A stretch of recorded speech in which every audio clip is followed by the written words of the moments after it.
Hello प्रिय विद्यार्थी, तो आज हमारा टॉपिक है प्रश्नमाला 8 जिसका नाम है ऊंचाई और दूरी यानी कि हाइट एंड डिस्टेंस। तो इसमें बोर्ड परीक्षा में 2 क्वेश्चन आते हैं, छोटा और बड़े रूप में। तो इसमें क्या है कि पहले हम बेसिक बातों का ध्यान करते हैं। तो पहले इसमें परिभाषा है दृष्टि रेखा।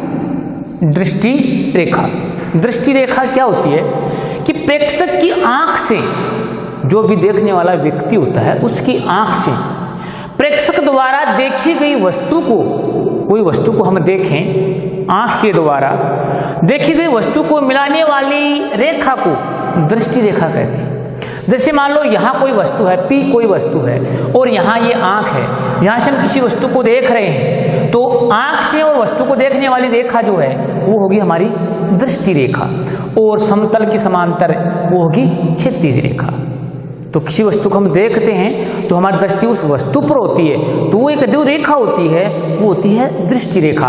और आंख की भूमि के समांतर क्षैतिज रेखा जो होती है सरल रेखा में, सीधी रेखा में, उसको बोलते हैं क्षैतिज रेखा। अब इसमें देखो क्या आता है, एक आता है उन्नयन कोण। उन्नयन कोण, तो उन्नयन कोण क्या होता है? उन्नयन, उन्नयन का मतलब उच्च, यानी कि कोई वस्तु हमारी आंख से ऊपर हो, कोई वस्तु हमारी आंख से ऊपर हो या किसी ऊपर की ओर की वस्तु को देखने पर, ऊपर की ओर आंख से ऊपर हो अर्थात ऊपर की ओर किसी वस्तु को देखने पर आंख की दृष्टि रेखा, आंख की दृष्टि रेखा और क्षैतिज रेखा भूमि के समांतर, आंख यहाँ, ये तो क्षैतिज रेखा होगी और ये हमारी वस्तु पर होगी। तो क्षैतिज रेखा और दृष्टि रेखा के बीच या मध्य बना जो कोण है उसको बोलते हैं उन्नयन कोण या उन्नति कोण या उनतास कोण कहलाता है। जैसे मान लो ये P कोई वस्तु है, P कोई क्या है? वस्तु है, और यहाँ हमारी आंख है, यहाँ हमारी क्या है? आंख है। मतलब नीचे से हम क्या कर रहे हैं? इस वस्तु को देख रहे हैं, ये वस्तु है। तो ये तो हो गई हमारी दृष्टि रेखा, दृष्टि रेखा जो हमारी आंख है वस्तु पर है एक रेखा के रूप में, और ये भूमि के समांतर जो रेखा बनती है क्षैतिज में, ये क्षैतिज रेखा है। ये क्या है? क्षैतिज रेखा।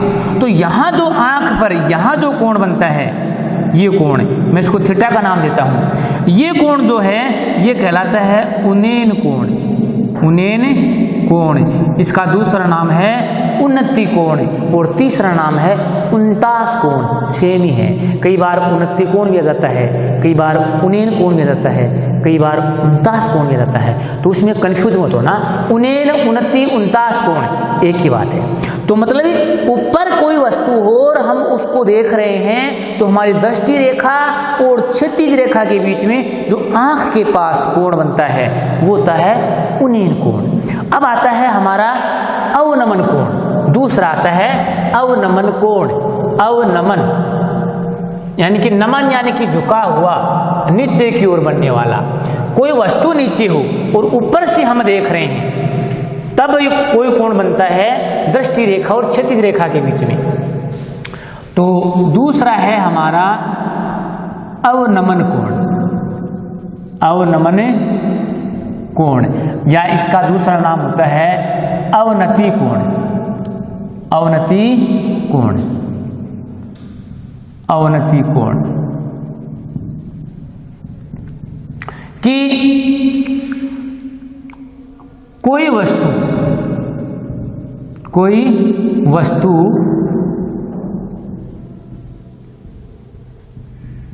आंख से नीचे हो, आंख से क्या हो? नीचे हो, अर्थात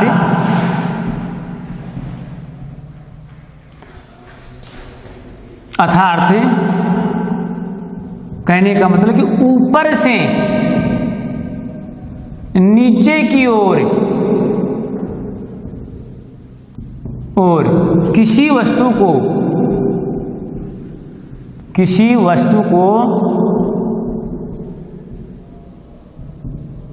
देखने पर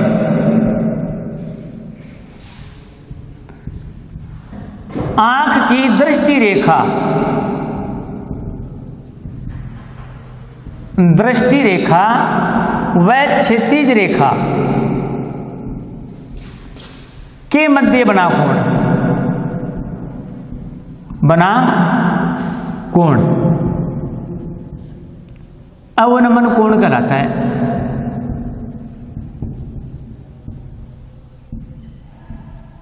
कहलाता है मतलब किसी वस्तु को ऊपर से हम देख रहे हैं, छत पर हो, किसी मीनार पर हो, किसी पहाड़ पर हो, किसी पेड़ पर हो, तो ये हमारी आंख है। जैसे मान लो यहां से नीचे की ओर ये कोई वस्तु है, P वस्तु है, आंख से इस वस्तु को देख रहे हैं, तो ये तो हो गई हमारी दृष्टि रेखा, दृष्टि रेखा। और आंख की ये जो भूमि के समांतर क्षैतिज रेखा होगी, क्षैतिज रेखा, यहां जो कोण बनेगा आंख के पास क्षैतिज रेखा दृष्टि रेखा के बीच में, इसका नाम देता हूं मैं थीटा। तो ये जो कोण होता है वो होता है अवनमन कोण, अवनमन कोण, अवनमन कोण। तो दूसरी बात, तीसरी बात इसमें आती है कि उन्नयन कोण व अवनमन कोण एकांतर कोण होते हैं, एकांतरी कोण होते हैं, अर्थात बराबर होते हैं। जैसे यहां मान लो आंख हो, तो नीचे की ओर किसी वस्तु को देखें, वस्तु यहां हो और ये क्षैतिज रेखा के रूप में, तो यहां जो कोण बनेगा वो तो बनेगा अवनमन। और यहां आंख हो और ये क्षैतिज रेखा हो और ये दृष्टि रेखा हो, दृष्टि रेखा, ये क्षैतिज रेखा हो, क्षैतिज रेखा, यहां जो कोण बनेगा वो बनेगा उन्नयन कोण, उन्नयन कोण। तो इस प्रकार से ये क्या होते हैं, दोनों एकांतर कोण होते हैं, जेड की आकृति में बनने वाले। मतलब यहां से किसी वस्तु को यहां देखें हम, तो तब ये दृष्टि रेखा ये होगी, ये तो है इस ओर, ऊपर से नीचे की ओर, यहां आंख और तब हम ऊपर की ओर देखें तब क्षैतिज रेखा ये होगी, यहां जो कोण बनेगा वो तो उन्नयन होगा, ऊपर से नीचे की ओर देखें तब ये बनेगा अवनमन कोण। तो ये दोनों कोण इन सवालों के बीच में उनकी पहचान करना, उसके अनुसार डायग्राम बनाना महत्वपूर्ण है। अगर हम डायग्राम बना लेते हैं क्वेश्चन के अकॉर्डिंग, तो इनके जो प्रश्नावली में क्वेश्चन हैं वो बहुत ही इजी हैं। अभी त्रिकोणमिति की प्रश्नावली है, इसलिए जैसे इसमें एग्जाम्पल लेते हैं हम, डायग्राम हमेशा समकोण त्रिभुज का ही बनेगा। जैसे हम एग्जाम्पल लेते हैं नंबर 1, एग्जाम्पल नंबर 1 क्या दिया है हमें कि एक स्तंभ के ऊपरी सिरे पर उन्नयन कोण आधार तल के एक बिंदु पर 60 डिग्री है। एक स्तंभ के ऊपरी सिरे का उन्नयन कोण, मतलब ये एक स्तंभ है, ये क्या है, एक स्तंभ है, ये धरातल है, समतल धरातल है। यहां से इस बिंदु पर ये उन्नयन कोण, मतलब यहां से इसके ऊपरी सिरे का ये दृष्टि रेखा के रूप में हो गई। यहां जो कोण है उन्नयन कोण वो 60 डिग्री का है। उन्नयन कोण कितने डिग्री का है, 60 डिग्री का है। यह बिंदु स्तंभ के आधार बिंदु से 10√3 मीटर की दूरी पर है। स्तंभ के आधार बिंदु से, मतलब ये स्तंभ का आधार बिंदु है A, आधार बिंदु है, इससे ये जो दूरी है B, ये दूरी है 10√3 मीटर, 10√3 मीटर है। तो ये स्तंभ की हो गई ऊंचाई h, हाइट, इसका नाम दे दिया हमने बिंदु को C। तो यहां ये जो कोण बनता है वो होगा समकोण। तो एक समकोण त्रिभुज का डायग्राम बन गया। अब देखो इसमें क्या पूछा है हमें, स्तंभ की ऊंचाई ज्ञात करनी है, स्तंभ की ऊंचाई ज्ञात करनी है, ये हमें ज्ञात करनी है। तो इसमें हम पहले इसको सरल करेंगे, तब हम क्या लिखेंगे, जो बात हमें दे रखी है पहले तो हम वो लिखेंगे। थोड़ा सा क्या दिया है हमें कि ऐसी एक स्तंभ है जिसकी ऊंचाई h मीटर मानी है हमने, कि एक स्तंभ AC बराबर h मीटर ऊंचाई है इसकी ऊंचाई कितनी है? h मीटर है। स्तंभ के आधार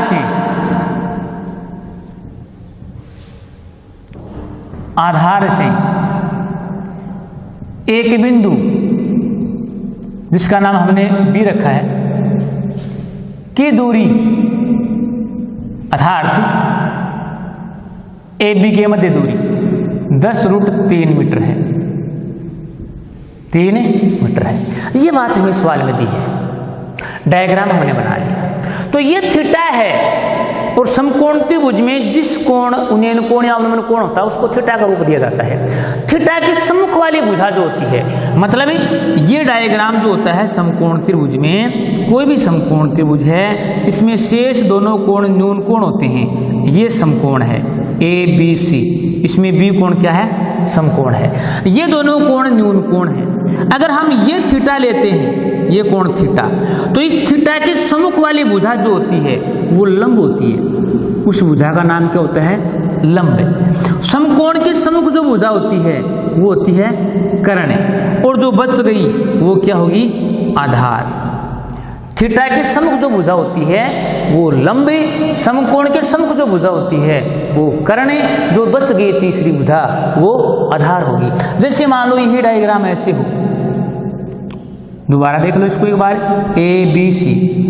अगर इसमें ए थीटा है, ये क्या है? थीटा, तो ये लंब होगा, ये क्या होगा? लंब। और समकोण ये है, इसके सामने ये कर्ण होगा, तो ये क्या होगा? आधार होगा। कहने का मतलब आपको इतना याद रखना है कि थीटा की सम्मुख वाली भुजा क्या होती है? लंब होती है उन्नयन कोण अवनमन कोण के सामने, और समकोण के सम्मुख भुजा कर्ण होती है, बच गई वो आधार होती है। अब देखो ये 9th क्लास में हमने एक फॉर्मूला काम में लिया था लाल बट्टा कक्का वाला 9th क्लास में, जिसमें ये था कि साइन थीटा लंब बटा आधार होता है, लंब बटा आधार, कोस थीटा आधार बटा लाल बटा कक्का, लाल बटा कक्का। तो साइन का मान होता है लंब बटा कर्ण, लंब बटा कर्ण। आधा कोस का मान होगा आधार बटा कर्ण, आधार बटा कर्ण। और ऐसे ही टेन का मान लंब बटा आधार, लंब बटा आधार। ये हमने 9th क्लास में सीखा था। 3 इसके अपोजिट हो जाएंगे। साइन अपोजिट होता है कोसेक का, और कोस अपोजिट होता है सेक का, टेन अपोजिट होता है कोट का, इसका अपोजिट। तो ये 3 ही काम में ले लेते हैं हम, क्योंकि लंब कर्ण आधार तीनों आ गए इसमें। तो 2 बातें हमें दी हुई मिलेंगी। कौन सी? एक तो हमें दी हुई मिलेगी, एक हमें ज्ञात करनी है, एक साथ में थीटा दिया हुआ मिलेगा। क्या दिया हुआ मिलेगा? थीटा। थीटा का मान 30 डिग्री, 60 डिग्री, 45 डिग्री, 90 डिग्री, उसके अकॉर्डिंग, सवाल के अकॉर्डिंग। तो इसमें हमें ये हाइट ज्ञात करनी है, हाइट ज्ञात करनी है। ये थीटा है तो ये लंब है, क्या है? लंब। लंब है, आधार दिया है, आधार हमें दिया है, मतलब ये लंब हो गया, थीटा के सम्मुख भुजा है लंब, ये आधार हो गया, और ये क्या हो गया? कर्ण। तो हमें ये बात याद रखनी है कि एक बात तो हमें दी हुई है, क्या दी हुई है? वो एक हमें ज्ञात करनी है, वो इन दोनों का संबंध कौन से फॉर्मूले में है? साइन में है, कोस में है, या टेन में है? ये रखना है। तो देखो लंब यानी कि हाइट ज्ञात करनी है, आधार यानी कि दिया हुआ है, 2 गया। लंब आधार, लंब आधार किसी में आता है? टेन में आता है। तो लंब आधार टेन में आता है, तो हमें टेन फॉर्मूला लगाना है इसमें। तो मतलब इसमें हम ये लिखेंगे कि त्रिभुज ABC में कोण A वो 90 डिग्री है, और थीटा का मान 60 डिग्री है। थीटा का मान क्या है? 60 डिग्री। B कोण, थीटा का मान 60 डिग्री है। AB वो है 10√3, और AC H जो हमें ज्ञात करनी। तो इसमें लगता है टेन थीटा, टेन थीटा बराबर होता है लंब बटा आधार, लंब बटा आधार। अब आप ये सोचोगे इसमें tan क्यों लगाया? tan इसलिए लगाया कि मैंने आपको पहले बताया है कि एक भुजा हमें दी हुई मिलेगी, एक हमें ज्ञात करनी है, उसके साथ में एक थीटा मिलेगा। तो थीटा ये है, थीटा के सम्मुख भुजा लंब होती है, ये लंब है जो हमें ज्ञात करना है, ये आधार है जो हमें दी हुई है। तो लंब आधार दो हमें दिए हुए हैं, एक तो हमें ज्ञात करनी है, एक ही दी हुई है, मतलब दो बात आ गई। कौन कौन सी? लंब और आधार। तो लंब आधार का संबंध किसके साथ है? tan के साथ है कि लंब बटा आधार, या फिर कोट के साथ में है, इसका अपोजिट आधार बटा लंब। तो tan का फॉर्मूला लगाएंगे, इसका लगाएंगे tan का, कि tan थीटा बराबर होता है लंब बटा आधार। तो यहाँ हम लिखेंगे फिर क्वेश्चन के अकॉर्डिंग tan थीटा का मान कितना है? 60 डिग्री। लंब क्या है? AC, तो यहाँ लिखेंगे AC। आधार क्या है? AB। यहाँ ब्रैकेट बनाएंगे, उसमें लिखेंगे tan 60 का मान √3 होता है, AC इसका मान h है, और AB जिसका मान 10√3 मीटर है, ये भी h मीटर में है। अब ये मान यहाँ रखेंगे, tan 60 का मान √3 बराबर AC का मान h बट्टे में AB का मान 10√3, इसके बट्टे में 1 मान लेंगे और इसको करेंगे वज्र गुणा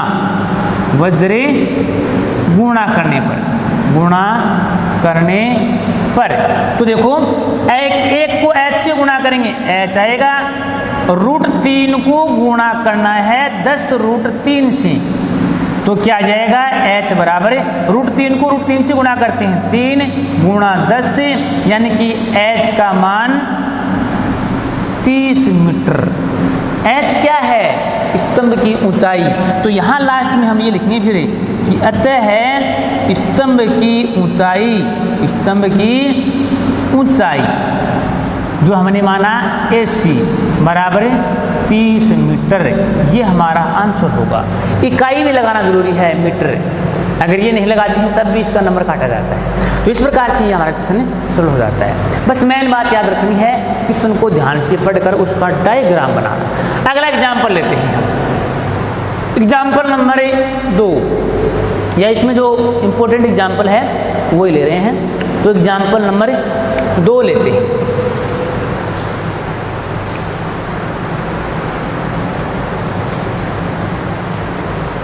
एग्जाम्पल नंबर 2 ले रहे हैं।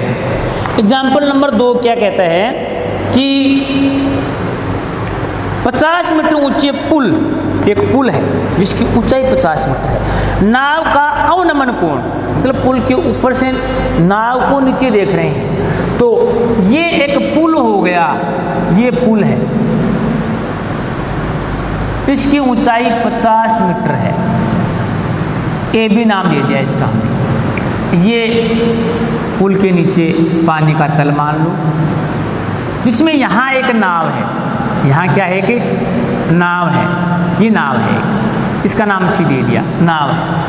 पुल के ऊपर से नाव को देख रहे हैं, मतलब ऊपर से नीचे की ओर नाव को देख रहे हैं ये, तो ये हमारी दृष्टि रेखा हुई, यहाँ से देख रहे हैं हम, ऊपर से नीचे की ओर किसी वस्तु को देखते हैं तो क्या बनता है? अवनमन कोण बनता है। तो यहाँ हमारी आँख है और आँख की ये क्षैतिज रेखा होगी हमारी, ये आँख की क्या होगी? क्षैतिज रेखा। तो यहाँ जो कोण बनेगा वो कोण बनेगा अवनमन कोण। अवनमन कोण कितने डिग्री का है? 30 डिग्री का है, ये कोण 30 डिग्री का है। तो मैंने आपको बताया था कि अवनमन कोण और उन्नयन कोण एकांतर कोण होते हैं, मतलब दोनों बराबर होते हैं। तो ये 30 डिग्री का है, तो इसका एकांतर ये होगा, ये भी 30 डिग्री का ही होगा। तो थीटा इसको ले लिया हमने, ये थीटा हो गया हमारा। थीटा हो गया तो थीटा के सम्मुख भुजा क्या होती है? ये सम्मुख भुजा है थीटा के सम्मुख, यानी कि लंब हुई। थीटा के सामने की भुजा क्या होती है? लंब। ये समकोण हुआ, समकोण के सम्मुख भुजा क्या होती है? कर्ण, यानी कि ये हमारा कर्ण। और बच गई वो क्या है? आधार। ये तीनों भुजाओं का आंकलन कर लिया हमने। अब क्वेश्चन में पूछा क्या है? पूछा है कि नाव की पुल की से क्षैतिज दूरी ज्ञात करो। नाव की पुल से क्षैतिज दूरी, मतलब ये दूरी ज्ञात करनी है, ये दूरी ज्ञात करनी है, पुल से क्षैतिज दूरी। ये दूरी ज्ञात करनी है, आधार, ये कर्ण, ये लंब। तो यहाँ क्वेश्चन में जो हमें दिया है, पहले तो हमें वो लिख लेते हैं। दिया क्या है, एक पुल की ऊंचाई जो हमने माना है AB 50 मीटर, पुल के आधार से नाव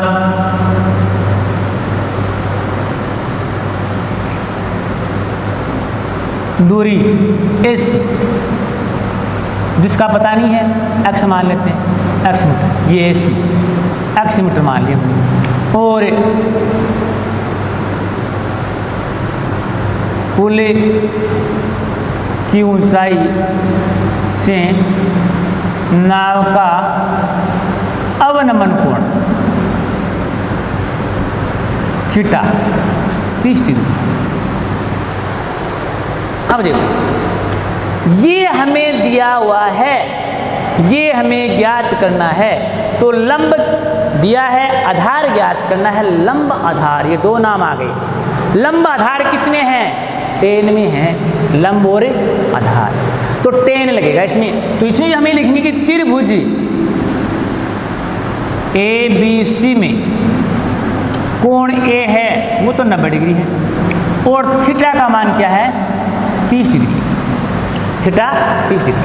तो इसमें लग गया टेन थीटा, लंब बटे आधार, लंब बटे आधार, करीब करीब क्वेश्चन में टेन ही लगता है। तो टेन थीटा का मान है 30 डिग्री। लंब क्या है, AB है, आधार क्या है, AC है। इसके आगे क्या बनाना है, ब्रैकेट, उसमें क्या लिखना है, इनका मान, कि टेन 30 डिग्री का मान होता है 1/√3, टेन 30 का मान। और AB की ऊंचाई दे रखी है हमें 50 मीटर, और AC इसका मान हमने माना है x मीटर, ये हमने माना है, ये हमें दिया हुआ है, इसका मान हमें पता है। अब लिख लेते हैं, टेन 30 का मान 1/√3 बराबर AB का मान 50, AC का मान x, क्रॉस मल्टीप्लाई, यानी कि वज्र गुणा करने पर, तो x × 1 यानी कि x इक्वल 50 × √3, तो इसका आंसर ये आ गया 50√3 मीटर। लेकिन अगर हमें पूर्णांक में मान निकालना हो तो √3 का मान आपको याद रखना पड़ेगा 1.732, ये होता है √3 का मान। एक √2 का मान याद रखना पड़ेगा 1.414। अगर पूर्णांक में हम इसका निकालते हैं तो 50 × 1.732, मतलब 1.732 को 50 से गुणा करेंगे, 0.3 के बाद में ये लो 86.50, तो इसका आंसर आएगा 86.50 मीटर। ये पुल से नाव के आधार के बीच की दूरी आ गई। लास्ट में हम ये लिखेंगे कि नाव की पुल से क्षैतिज दूरी, नाव की पुल से क्षैतिज दूरी 86.50 मीटर। ओके, तो ये हमारे दो एग्जाम्पल हो गए हैं। 1 मिनट 10 15 1 6 86 60। ओके, धन्यवाद।